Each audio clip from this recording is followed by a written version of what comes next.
Tonight at Archizoom, even if unfortunately only virtually, we're hosting a dialogue between two practicing artists, Adrian Paci and Lek Gjeloshi. And in a way, their personal histories intertwine and also diverge, being both originally from Albania. They also both started from the medium of painting and then extended their practice to installations and videos.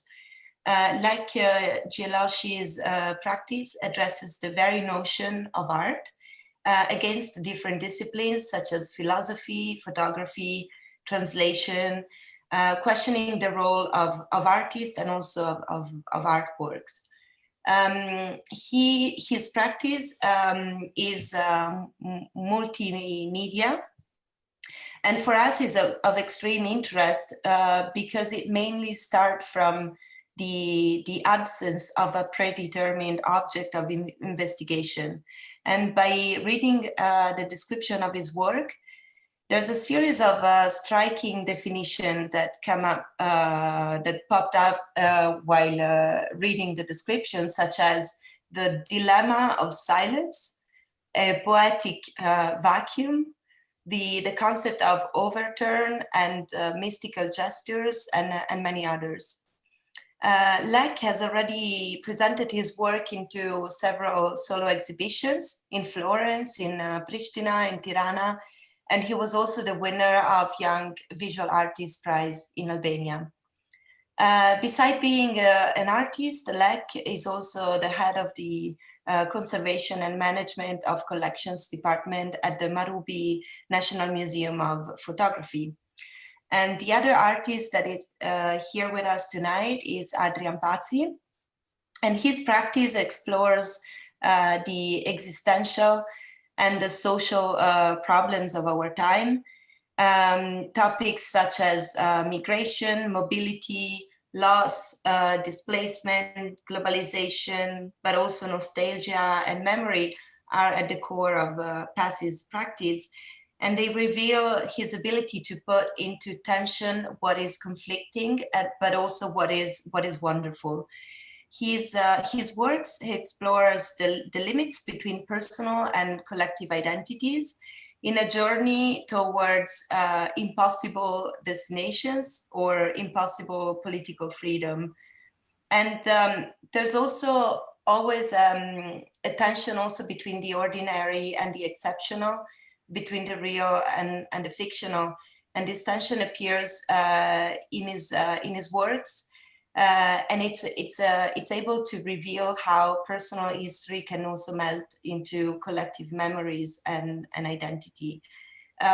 He had different, solo exhibitions, and I will name just a few in Montreal, in Milan, Jeux de Pommes in Paris, at the Kunsthaus in Zurich, MoMA PS1 in New York. And he also took part to the Venice Biennale several times in 2014, in 2005, and 1999. He now teaches painting at the Nuova Accademia di Belle Arti in Milan, but he had different teaching appointments at many universities abroad. And now this semester, he's a guest professor at EPFL, and he's teaching Unité d'Enseignement, called Art and Architecture. So we're very happy and looking forward to hear these two amazing artists discussing about the topic of our program, and to see how this idea of nothing can also be approached and translated into an artistic practice. So Lek and Adrian, thank you for joining us. And thank you, Silvia. I'm very happy to be here with you again after our previous Zoom. And in the previous one, I presented my work, and now I'm here more to talk with Lek, which is a very good friend of mine, and I'm actually very happy to have this conversation with Lek now in this frame, because we have known each other for a long time, and we have been having quite a few discussions and chats over the years. And of course, we had done it in Albanian because it's our native language, and sometimes we have done it also in Italian because I live in Milano, and Lek also studied in Florence and lived for quite a while in Italy. But now we are doing this in English, and this is actually the first time that we are talking to each other in this language, which I think it brings the first question that I want to put in this dialogue with Lek, which is the question of the limit of the language. You know, so I think we are going to have this dialogue. We are going to have this conversation, and from the very beginning, we are starting, you know, with the fact that we are using a language that we don't know that well, and so we are going to face this limit. So the question of the nothingness, that's the frame of this discussion is putting somehow, and it starts in our case with the limit of the language, and this leads me to a work that Lek had done actually well, I mean, there are like 2 dates for that work, because it was thought, or it was done actually in 2004, but then it was rethought and somehow completed as a work in 2016, like, you know, and it had to do with just with the translation, you know, with the moment where you, as a young student studying painting at the high school of Shkodra, you somehow start your first contact with the conceptual art, and you wonder what it is. Can you talk about this work that it's titled In Other Words? Yeah, I'm going to share my screen now, so maybe we can deal also with some. The images can help. Yeah, I mean,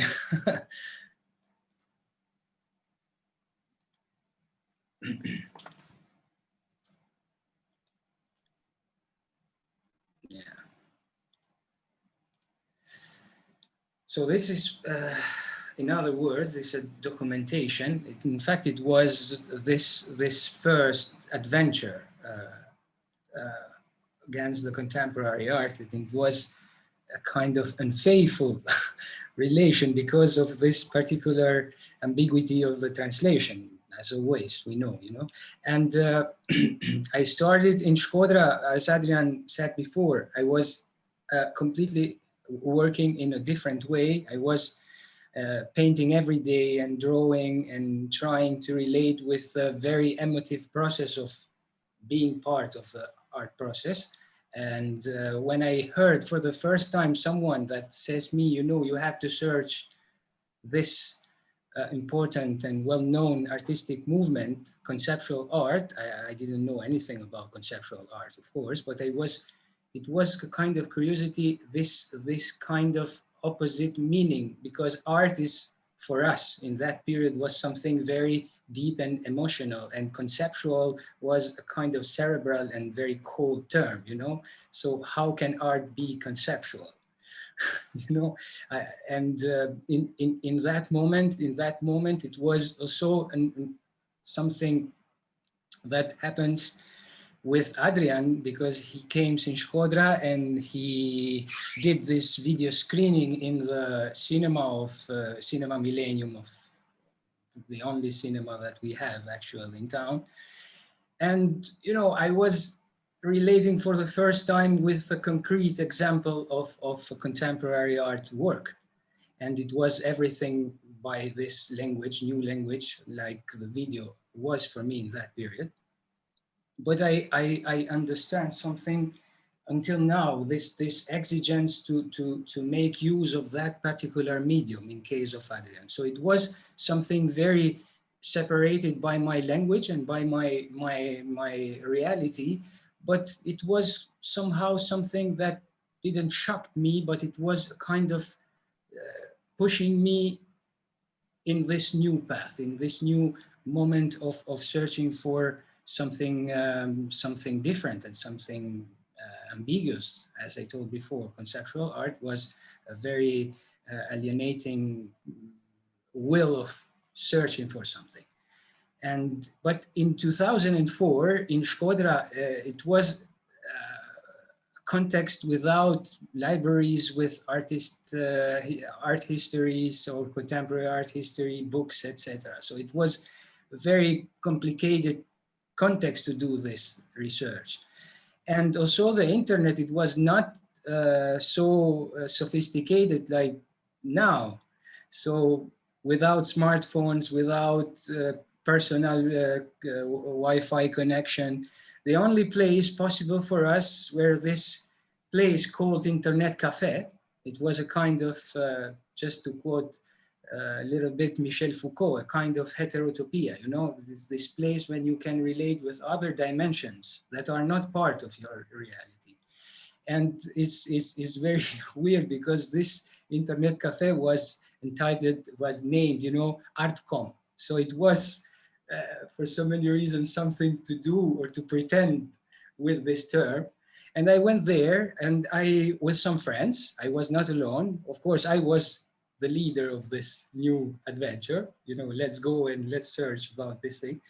And when we found a text, it was the first time when I heard for the first time the name of Josep Kossuth.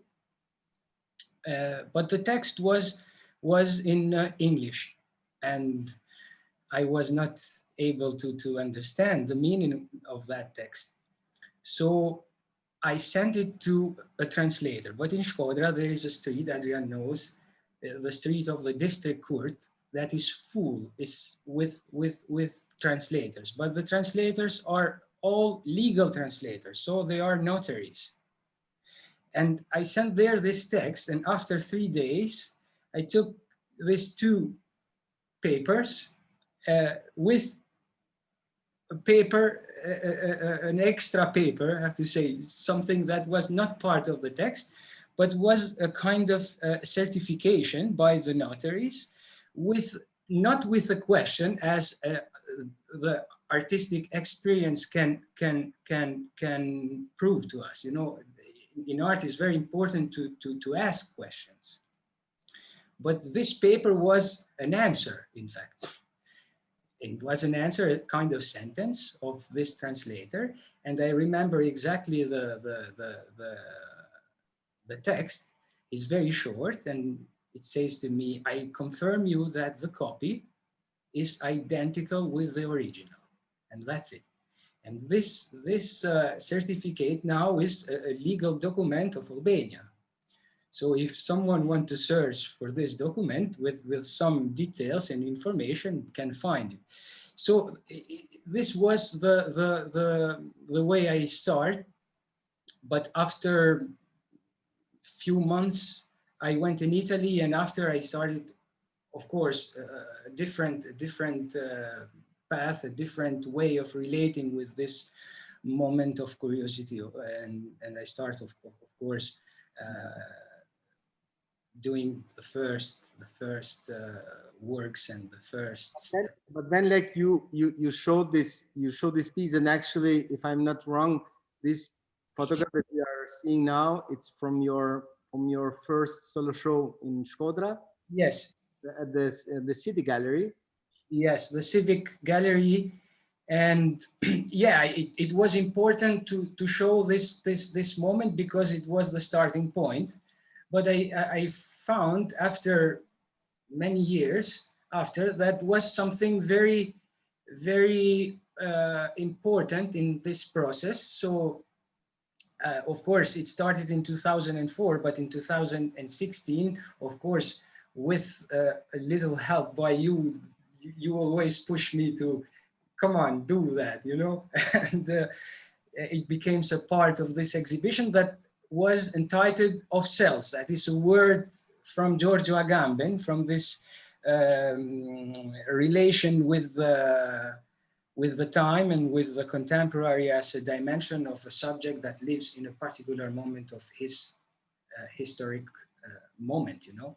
And Of Cells are these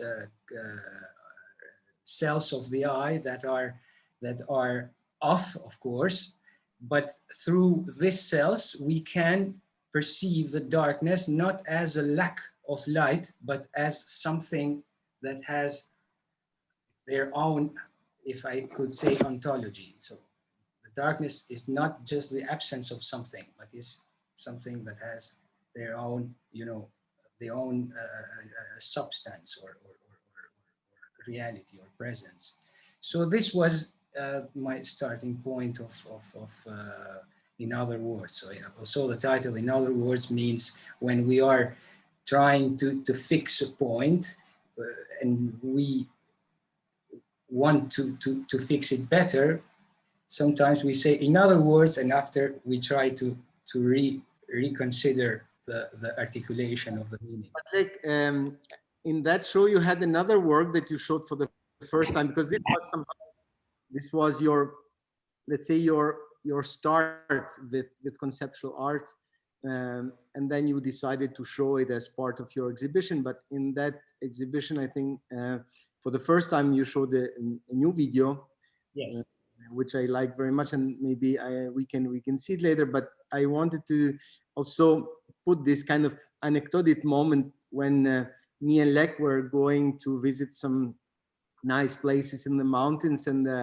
in few days, let's say like 10 days or something like that, you know, your show had to be opened, and I was asking you, have you prepared the video? Did you do the shootings of the video? And you said not yet, you know, because somehow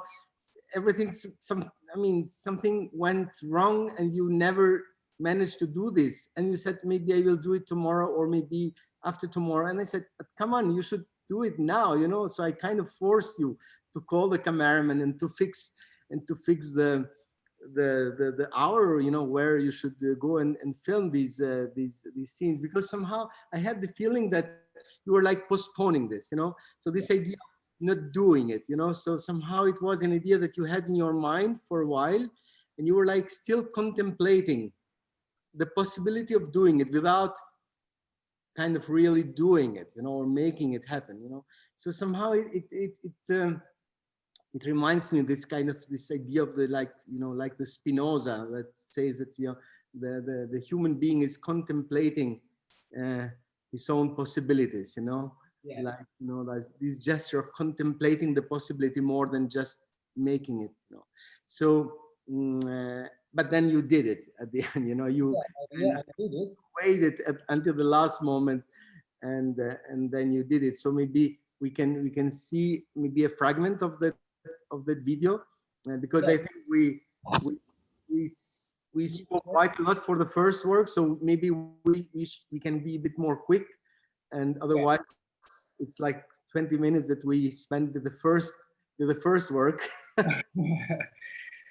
Yeah, I'm sorry about that. I didn't want to spend too much time. Yeah, it's old work, but you know, yes. Let's see a short moment of this video. Is it okay? Yeah. Perfect. Maybe we can comment here a bit, you know, about what are we seeing now? Yes. Now we are in this very bizarre or particular landscape in the Adriatic coastline, always in the north part of Albania, and I found this place that is in Albanian is known as Rana Heaven. In English, maybe is strewn sand. So sand that is, you know, is I don't find another word to say that. But it's a dune with a particular oblique alignment. So the first meeting with this place was a kind of revelation for me. You know, I found something very, very beautiful, very powerful, and I took a lot of time to think about my gesture inside of this landscape. And by thinking different possibilities, one day I discovered that the simple fact of putting your camera into this oblique plan can overturn all the landscape. so can give another possibility to the waves, to the horizon line, to tell something different from the normal point of view. And the reason why I was in this long process of hesitation, as Adrian said before, it was also because in that period I was reading a lot philosopher Georg Simmel, that he wrote a beautiful book about the philosophy of landscape. And he created this kind of concept that is a German word that is called Stimmung, is a very difficult word to translate with another word, but is a word that has to do with the emotional tonality, with a kind of spirituality, you know, with a kind of atmosphere, sometimes with the intensity of a sound, of a particular sound. So, but the important lesson that I found in this Simmel's book was because this idea of Stimmung can lead you to consider the landscape not as a frame or a panoramic view of a fragment of nature. No, because of this concept of Stimmung, the landscape is something very emotional and not naturalistic fragment from the nature.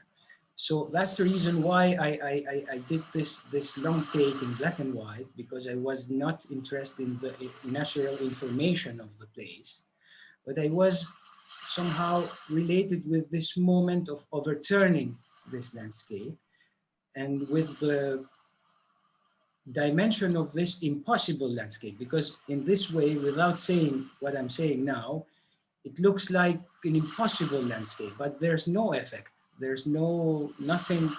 That is the great thing, because you just place the camera in the ground, and because the ground had this kind of inclination, yeah, this looks like it's falling down, you know? Yeah, yeah. And overturning the horizon line also in a symbolic way of relating with the idea of the horizon, you know, is something that can give you a possibility to think about, you know. But when I went there, it was not necessary neither to do this, this small, you know, because it was self-generated by the landscape.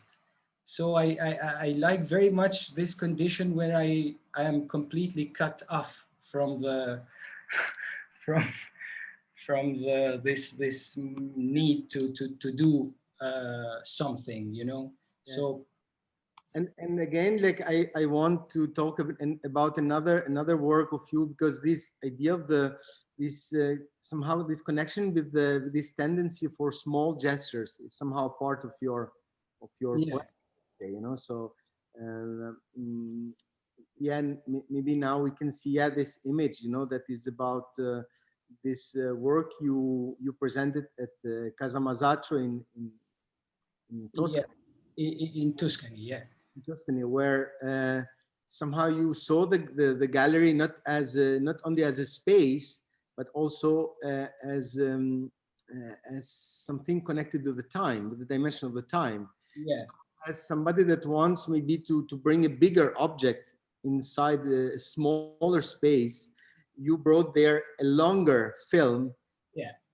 And try to push it into the time of the opening of the gallery, but somehow without creating this kind of tension between of impossibility of actually of creating. Yeah. You know, this work reminds me of very complicated times when in Shkodra there was no electricity, you know, and it was a period with a lot of blackout.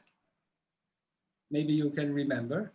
So this blackout was always interrupting many films in the middle, you know, and it was very frustrating as experience, because sometimes was also a different way to think about the rest of the story in the dark, you know.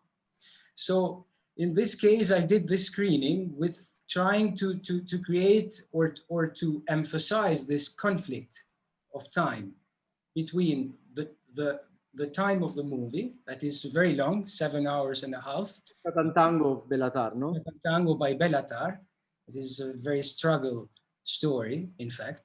It is very powerful, beautiful. And from the other hand, there was, you know, the time of the experience in the space. So the time of the gallery, the time of the institution that is showing something. So it was very simple. But again, the gesture that can create this short circuit was invisible. And that's maybe what can be interesting to think in this context and in relation with the question of our talk, you know, or with the title of this program, sometime doing nothing.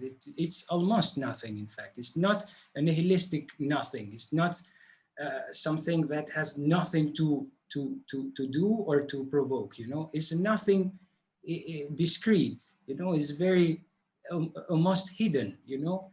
So is a very, very transparent layer of doing something that can change your experience and can give you a different point of view of this time and of this experience inside the space and between this film and this story, you know. So it is a simple work, in fact, but it's not so simple if we want to complicate, because I choose to do this in the house of Masaccio. And Masaccio, as we know, it was this this painter with this realistic images, you know, if you remember the frescoes in Brancacci's chapel, you know. And it was something related, in fact, also with this relation between artists. So Masaccio from a hand, Bellatar from the other one. And yeah, I think that the time for us that works with video, as you know, is always a problem, because in some exhibition, I remember we were together in Prizren during Autostrada Biennale, in this rooftop, when from a part was entitled and from the other one, the column. So we showed together, we shared together this space. It was very hot. So people didn't have too much time to stay 15 minutes with Adrian and 7 minutes with me, you know, because this video is too much, you know, maybe for that precise moment. So the people stay 2 or 3 minutes, and after, and all this work that is done with editing and sound, etc., is for so many reasons is something that we can share by colleagues, you know, together, but with the public sometimes it's not possible. Yeah, this is the difficulty with the video art in the exhibition, you know, that it's not like the cinema where you sit down and you enter in another dimension of you know, this problem was also with, in case of Bellatar, with this movie, because he didn't found immediately a sale to a cinema to show it, you know, because of this particular duration. But that is necessary to tell that particular.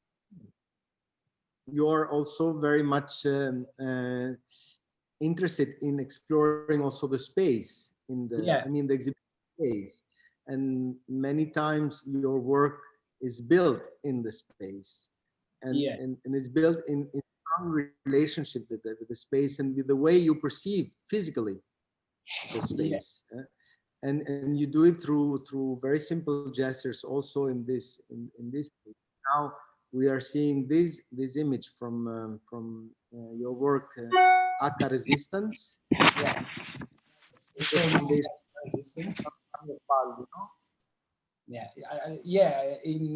this art foundation in Pelago, I was invited by Pierluigi Tazzi, an Italian curator. It was also my professor, a very good friend and collaborator. And he invites me for this exhibition that was entitled Far From Where, and he asked me to work with this idea of the origin, of the memory. You know? And it was a little bit impossible for me to think something specific, you know. So I start to work directly with the space as the first material or the body, the first moment of putting out something and not just bringing something to show. So I cover all the floor with 4 layers of chloribol, that is this plastic bubbles. So when people walk across this white space, everything started to explode, you know? So it was a very rumorous room. In the upper side of the space, I create this kind of line with some metallic elements that are produced to keep or to chase the birds away, you know? And the only thing, these are the elements, deterrents for birds. I don't know the exact term of these elements, but they are usually used for this relation with birds. And they are very aggressive, you know. And the only thing that was visible, you know, in this space, visible as an image, I mean, was this frame from, that is not a frame, in fact, it's much more a photograph, you know, by this very important and famous movie of Federico Fellini, Amarcord. And as we can maybe know, Amarcord in the Romagnolo dialect means I remember. So this movie is a movie about memory and about remembering the, something from the past. And I show this character that is not the main character of the movie, is one of the characters. He is a musician, an accordion player, but with a particularity because he is blind. So what we are looking or seeing now is a blind musician. So it opens this relation, this accordion with the floor that was exploding by the people walking across the space.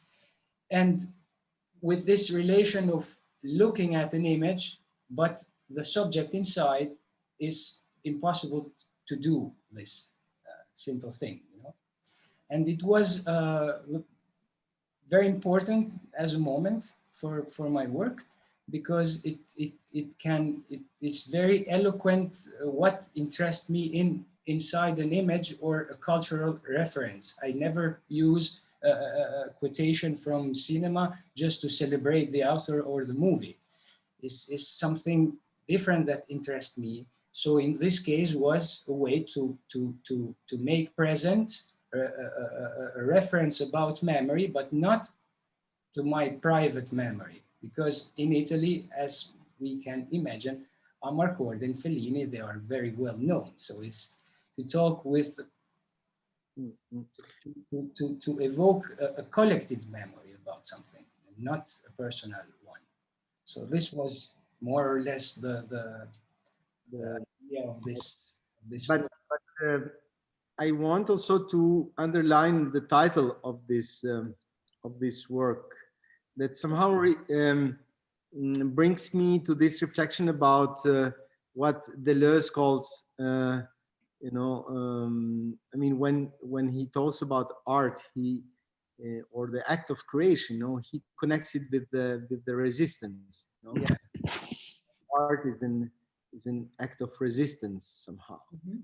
And I know that you are very much in love with Deleuze, and but also we often talked also together about this interpretation that Giorgio Agamben gives to this idea of Deleuze, art as or creation as an act of resistance, trying to see it not as a resistance towards something else, something out of art, but to bring it inside the art experience, to bring it inside the art expression. So as something that keeps always the possibility of not doing together with the possibility of doing, you know. So yeah, yeah, maybe we can speak a little bit about, I mean, it's an argument that can take us 2 hours if we want to discuss on depth, but I think we can just briefly say some words about it, because I think it's an important topic. yeah. But let's remember, Adrian, this Deleuzian idea of affect and percept. So just as the affect is not the affection experience, but something that survived to it. And so with the percept is something that has survived to the perception, you know. So also for Gilles Deleuze, the work of art were something internal into the creative process. So it's not completely true that he always had this idea of resistance as something that is external. Of course, in the famous conference, he said that. But with his other works, we can find some moments that can relate also with the inner moment of so for Agamben is something, this intimate way of dealing through and between potentiality to do and impotentiality to do not. Okay. In case of Deleuze, there is something that is surviving by something. So it's something, a kind of witness of all these moments that disappear for actually he also says that it's an act of resistance toward death, you know, somehow. Yeah. It has to do with the survival somehow, you know? Yeah, of course. But I think that with this act of creation, we as artists, we always obsessed with this idea to work with something and to push it beyond, you know. It's a very important moment when something can go beyond, can open other possibilities. But I think that we exclude sometimes the possibility that something from beyond can visit us. So I know it is very, very close to a religious idea of grace, what I'm saying. But I think we have to keep both possible, you know. And if we can consider all this pushing beyond and trying to understand that sometimes something from beyond can visit us, I think that an act of resistance is not only a resistance to death, or is not an inner struggle, but sometimes has to do with an imminent quality of waiting. So I think that this quality of waiting is also an act of resistance. If you remember that moment of Gilles Clement when he says that I entrust to the slowly ones and lazy ones the project of tomorrow, because we need their hesitation to the immediate response of a project or I don't know what, you know. So it is very important also to cultivate this moment of waiting. I mean, inside this idea of resistance as an act of dealing with an inner space or something that is external from us. So yeah, absolutely. Yeah, and I mean, you mentioned the religion experience somehow, and if we think about the Christian idea of the paradise, for example, I mean, there is no other promise for the paradise than just the contemplation of the God, you know. So you are not asked there to do anything or to enjoy anything beside the contemplation of the glory. So somehow, so you're like just receiving and just waiting and receiving, you know, this glory. Yes, it is, and it's beautiful. And let me say something about this. If you remember the moment in Walter Benjamin, Angelus Novus, this painting by Paul Klee, for Benjamin, this is the angel of history, but the angel of history is moving but backward. For Agamben exists also an angel of art, And is this reference to the Melancholia by Albert Dürer. And what is doing the angel is doing nothing, is just contemplating these elements from the vita activa, active life. So a kind of clepsydra, the time that is passing, a magic square, and we look also this twilight atmosphere with a bat, you know. So the angel of art for Agamben is in this immobility and in this process of contemplating something. Yeah, yeah. So it is passive for so many reasons. And talking about angels now, I think we can see this image from the Albanian photographer Angelina Shati that we talked yesterday, and because beside being an artist, you are also working as a curator. Yeah. National Museum of Photography, and you curated a beautiful show that I visited actually today from Dediakova, but you have been also collaborating in curating this show of Angelina and Shati, and what we see now here is a little girl inside the church, yeah, in a period of total atheism. It was the 67, the moment when we were declared as a atheist country, and we built also the first museum of atheism. Yeah, and yeah, this is a picture from that period, and it is very curious because we discovered this image. Angelina Shati, the archive of Angelina Shati is more than 200,000 negatives, so it's a huge archive. And we found this moment, this girl that is, you know, performing this moment of gymnastic, etc. But the church, after this moment of atheism, after the 67, all the church became, you know, sports palace, puppet theaters, and so everything changed. But the body of the architecture remains the same, you know, is the same style, is the same. In this case, because they transformed even the architecture, but in this case, what is amazing is that we see the church as it was. Yeah. In the architecture, but then this girl like flying in the space. You know, I want to show something just to create a clear panorama of this moment. There was also this art critic, Zinchendro, that this is the plan of the ex-Kino Studio, that was the factory of propaganda, movies, etc. And it was built during our relationship with Stalin. That was a happy relation in that period. And we found this planimetric view that is a cross, in fact. And this art critic in his book, this very beautiful book, found also some subversive symbols, esoterical relations with the religion. And it was very quite absurd, because everything happens during this moment of forbidden, of cutting off the religion from all the life and from all the rituals of the people.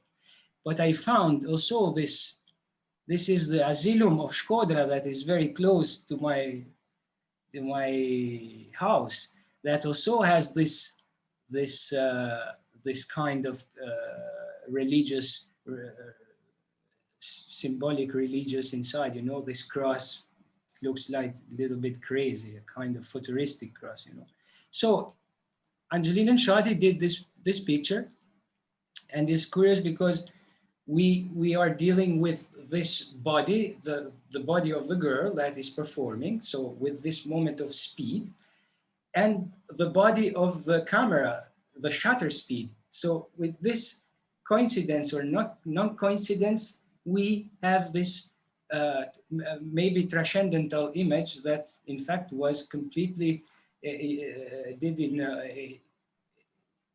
a context, in an atheistic context. So it was very, very weird to find this image and so there is the truth inside that it's not the truth of the author or of the body of the girl. So there is something, this is very similar to that kind of grace that comes to us, you know, can interrupt something in this process, in this moment of documenting something, and that's it. Yeah. And after this moment of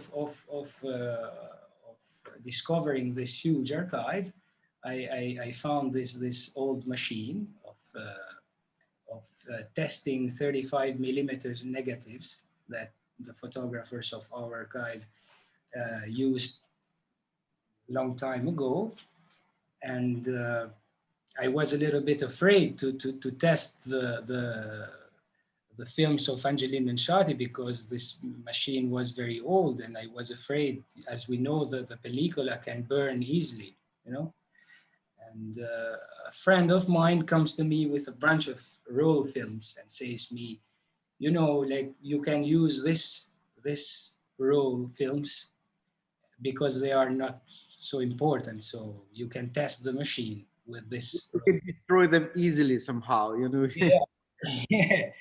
And when I start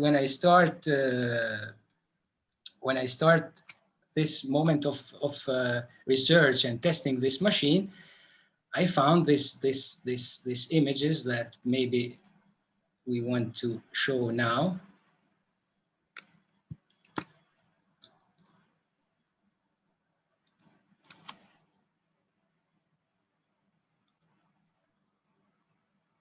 So I found a lot of pictures that are very close to this ritualistic event or religious liturgy.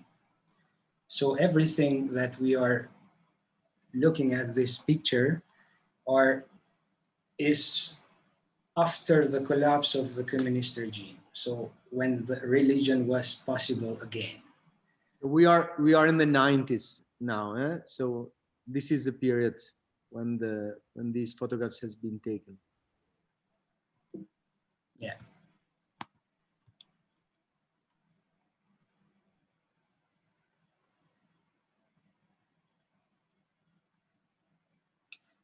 But this is not a work from Angelina Shadi. This is my work.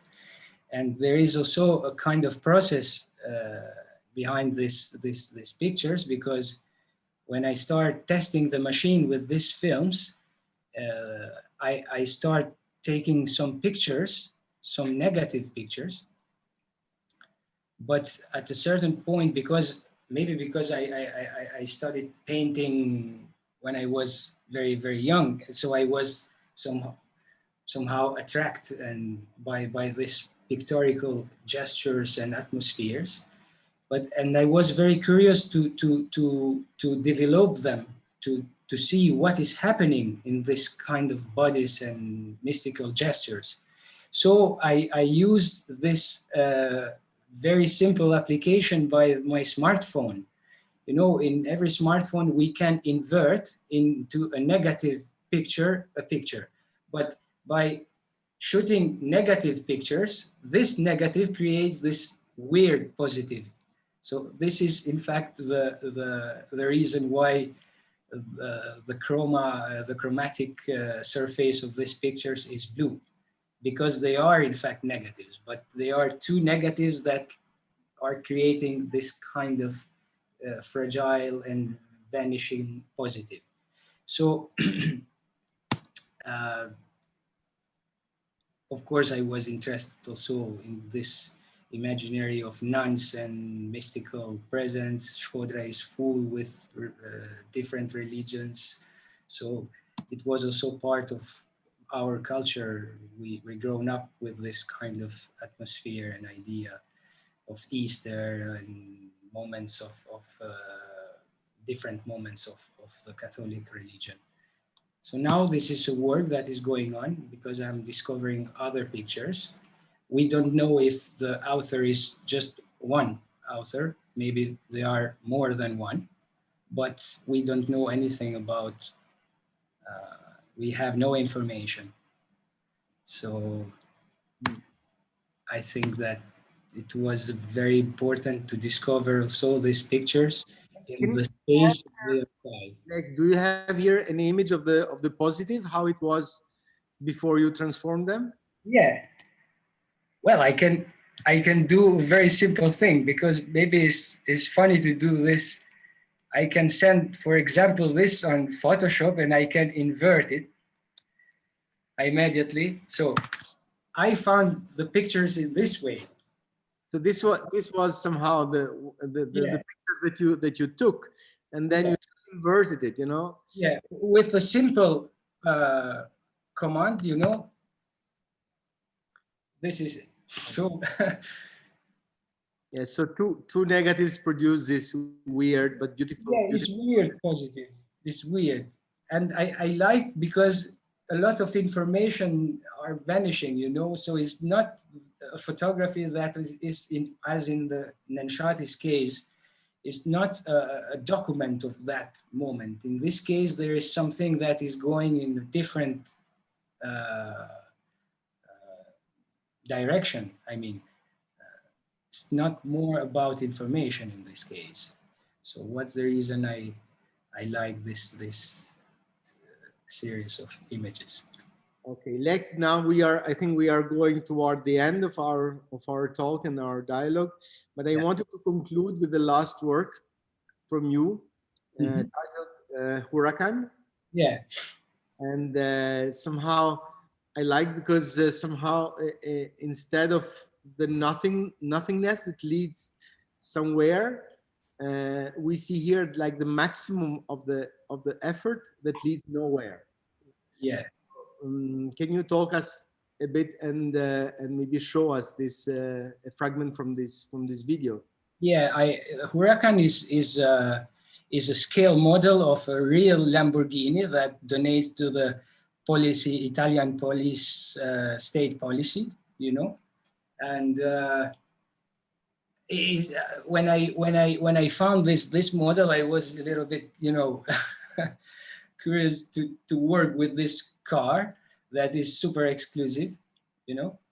But this car is named Huracan, and Huracan is the name of a bull from the bullfightings, and is very well known for his. He's strongly inclined to attack, you know. So it's a very it's a crazy bull, you know. And this is the name of this police machine car that is always around to keep the things in order. So, you know, it was when I bought this model, all this maximum effort that you said before is not present in this simulacra, in this small realistic model. The only thing that was possible, and again open, was the name and this symbolic reference to the anger of a bull, you know. So I did this video in 2 channels. It is very simple. It's 4-minute video. Maybe we can Yes. show it.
It's finished.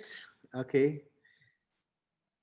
Thank you, Lek. I think it was really nice to talk to you in English. Now we can meet and have a glass of wine, a real glass of wine in Shkodra. But maybe there are some questions. So now I leave to Silvia and to our friends, our hosts. Yeah. So thank you so much for this conversation. I think you tackled so many different topics that were extremely relevant for us and expanded also the discussion. And I think it's really funny that you started your conference talking about the limit of language. And I was reading yesterday a passage by Georges Perec. He describes, he tells about the fact that he always dreamt of having a useless room into his house. And it was not a useless room in the sense that, you know, it was a room to rest, or it was a room, I don't know, to fill with something that you didn't need anymore. But it was really like a room to be totally useless. And I think it's really funny because he addresses the issue of the limits of language.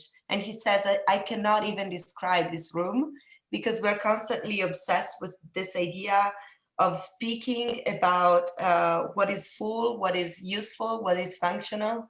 So I think it's quite an interesting starting point to say also, I mean, to link these two identities of language and this concept of nothingness.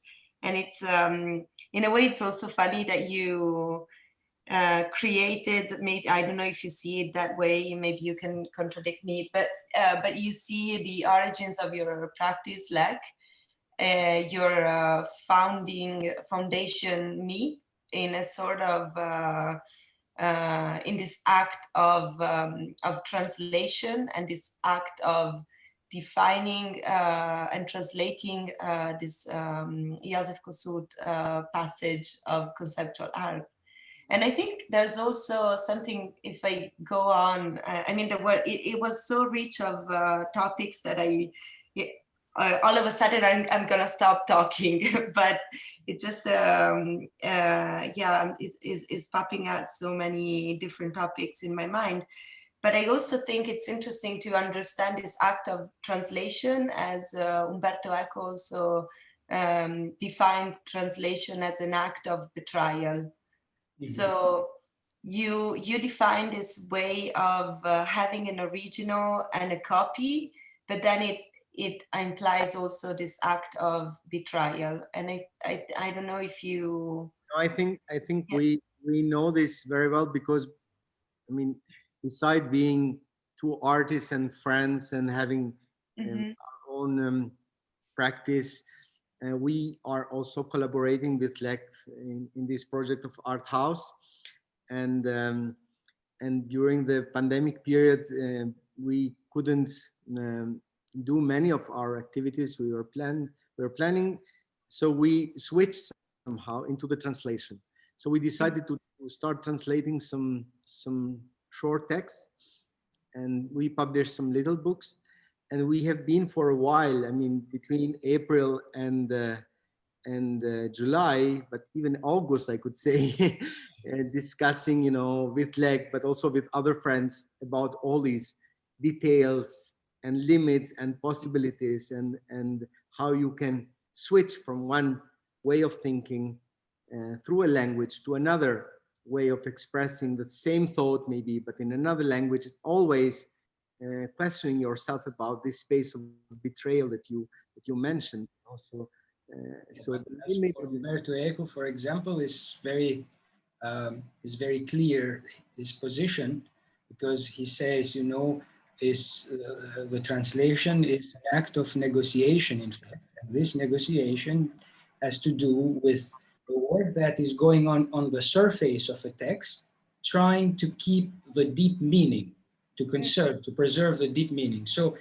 to do this, sometimes you have to overturn, to change the surface. So that's why sometimes it's a little bit unfaithful activity, the process of translation, because you have to change always something just to keep this deep meaning, to preserve this moment. And yeah, it's very difficult, of course. It's almost impossible. I mean, for me, but this is also then the space for misunderstanding. I think it's also very important, because somehow not only through understanding, but also through misunderstanding, that we keep always, you know, in relation with each other. You know, so I think it's also important to see how the misunderstanding leads to another understanding. But this could be the topic of another series of conferences. yeah, But it's, the world is in a way, because of this misunderstanding. You know, we. No, in a way, it's also this idea of overturning something, as you show in different, in several of your works. This idea of having something that all of a sudden is oblique, or all of a sudden we see another different point of view that is also quite interesting. And also, I think something that it's very it's a very interesting topic. It's also this issue. I mean, this idea of waiting. Mm-hmm. And when you were reminding this, I was also thinking about one of your artwork, Adrian, of you know, the people in transition, and this idea of waiting that becomes all of a sudden an extremely social condition. And yeah, and I think it's this again, it goes back to this idea of doing nothing, but then at the same time this impossibility of action. Mm-hmm. Yeah, it's true, but somehow even the waiting is already somehow in action, because you are waiting towards something, so you are placing yourself, you know, in a position that you are waiting for something to happen. So somehow your body, your attention, your gaze is always directed in somewhere. So even nothing is happening, but still something is happening in the meantime. So this idea of putting together the activity with the passivity somehow of the waiting. I think it's important to see how we create inner connections, not obvious, not explicit, but implicit presences. You know, so that's what Giorgio Agamben, for example, means with this French term désouvrir.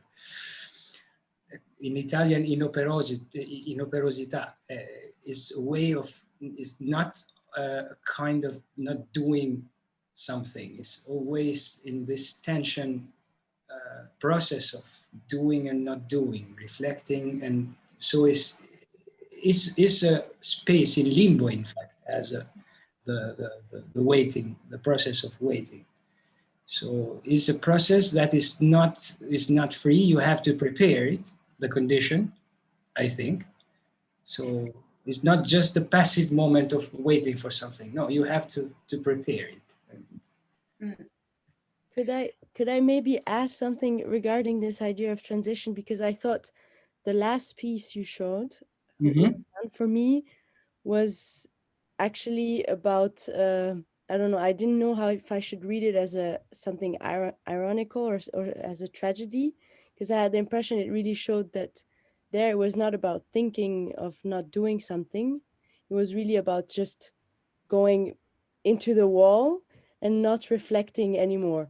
And I was wondering if at the end, this idea of like sometimes it would be better to do nothing instead of doing something, because if you do something and you just go for the destruction, then there's no sense anymore. And I think there was kind of like a linear path through the lecture and the dialogue, between you two, and then this final piece was a bit, I don't know, it was triggering something else. I had the impression. On purpose, actually, we didn't. Yeah, but it's strange for I feel as showing all these art pieces you do, Lek, and then finishing with this is, yeah, it was nice. But I didn't know if it was something tragic or ironic or to take away with us as an ending. Oh, thank you. I really appreciate this this thing. For me, is much more tragic than ironic. Yeah. I am not able to articulate why in English is much more tragic than ironic, but I think that there is a process in this nevrotic process of the car in the wall. There is a moment that is my personal feeling, of course, that is a process of the car seems to be humanized at a certain moment. So it's not an object without spirit, without soul, that is going in this way. For me, maybe it's not for the others, but you know, it is ironic because it's the policy of it's a car police car, you know. So it is a kind of countersens, a kind of paradox. But you know, it was the reason why I was interested to work with this small object and to do this moment of you know, this small mess, you know. I don't know. For Adrian, maybe it's more ironic than tragic. I don't know. No. I perceive the tragic moment. But it was his choice to show this video in conclusion. Just But it's good. Maybe there's someone from the audience who has a question or a remark or a consideration. Can I say something? Yes. It's just a curiosity because, so thank you for the discussion. I very appreciate this exchange you had and your remark, Elena, about what this exchange created. I just a curiosity because Silvia, you said that Lek is teaching an unité d'enseignement, so it's a work that... it's Adrian, sorry, Adrian, yes.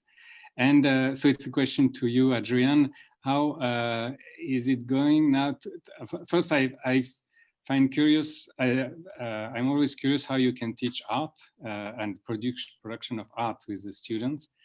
And then, so now I guess it's your plan totally changed, but looking at this conceptual work, I'm interested in how it's you can bring the students into this work, and if you can tell us about this experience that you maybe had already with the students. Teaching art is always very complicated, and you can do it.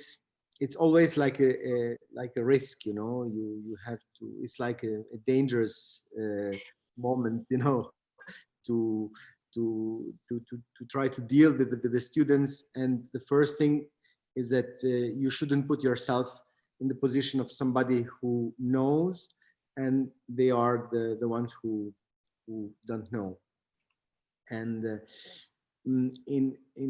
in the specific case of EPFL, I'm teaching painting. I decided to have this dialogue with the students, imagining them more like students dealing with architecture and design or engineering. And I thought that maybe to start practicing some very physical moments of the pictorial practice, but also considering the painting as a way of looking the world, as a way of seeing more than just a way of making. I think this could be a good approach toward this matter. but often I change my, I don't have like one method. Often we start from just trying to collect images or objects or stories or experiences, and to share them, to see, I mean, where is the potentiality that they have activated in a certain way. So I mean, and that can take like weeks and weeks of discussion and just collecting and discussing this raw material that the students bring, and to see how we can deal with the potentiality this material has, and how this material can also lead us toward a possible way of discovering, you know, the language that we will use to relate to this raw material. So there are like different ways, but it's always a kind of, it's a space that you share with them. It's never, you know, something that you offer them as a homework to do, and then you see the results and then you put your mark, you know. So it's more like to activate the space, you know. Mm-hmm. And it's not especially focused on conceptual art. It's also related to a real practice that you are exploring together. For me, painting it's somehow conceptual too. So the idea is that through the practice of painting, I mean, in the case of the class that I'm having here now, I mean, through the practice of painting, you can think about processes, you can think about images, you can think about the materiality of things, you can think about the gestures, you can think about, you know, the possibility of things to be transformed continuously. So it is a process where the thinking is involved in an important way. Of course, conceptual art has its own strategies somehow of dealing with ideas, with images, but even conceptual, even I mean, a piece of canvas with some words written on it, you know, it is a physical piece, you know. So somehow even conceptual art has its own physicality. So the idea to see beyond the concreteness of the language somehow, in this case of the painting, but to see it as a space where we can go beyond the surface of things and can have a deeper way of understanding things. I think it's quite interesting. Yes, and if I can quote you, Adrian. No, you said, because I also asked the very same question that Cyril just asked you now, and you answered, you know, Silvia, to teach art is to teach about being sensitive to an encounter. And I think this is a definition that I will maybe also keep for myself as an understanding how to start or how to trigger also a creative process, which is quite amazing. So the space that you were talking about is also this space of maybe waiting, as Lek also underlined, but also, as you say, a space for an encounter. Good. Yes. I think. Okay, so thank you very much for being among us. It's it's always a little bit tragic to finish a talk like that, because yes, we would like to be together and continue the discussion, and but yes, we have to just click a button and say goodbye. Thank you very much. Thank you. Thank you. Thank you. Thank you so much, Lek. Thank you, Adrian. Bye.